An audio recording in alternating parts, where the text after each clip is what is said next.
Hello guys, আমরা এর আগের ব্লকে বলেছিলাম যে তোমাদের সাথে একটা কথা শেয়ার করব। তো আমরা ভাবলাম যে সেলাই কাজটা একটু শিখলে ভালো হয় আর কি।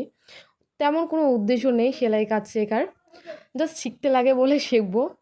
অলমোস্ট আমরা ক্লাস 10th-এর সার্টিফিকেট, 12th-এর সার্টিফিকেট, কম্পিউটার সার্টিফিকেট আমাদের কাছে আছে। তো আমরা ভাবলাম যে আরেকটা সার্টিফিকেটও মানে তার সাথে অ্যাড হয়ে যাক। ওটার জন্য আর কি ভাবতেছি আমরা দুইজনে যে সেলাইটা একটু শিখি।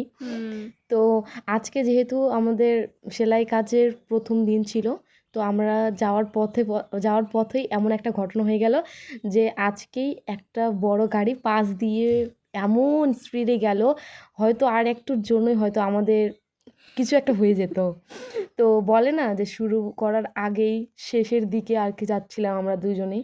তো যাই হোক, যা হয় ভালোর জন্যই হয়, তো কিছুই হয়নি আমাদের। আমরা বেঁচে গেছি। বেঁচে গেছি। আর এখন হচ্ছে আমরা সেলাই কাজের ওখানে দিদির সাথে কন্ট্যাক্ট করব। তো তোমাদের সাথে নেক্সট ব্লগে দেখা হবে। টাটা, টাটা, বাবাই। বাই।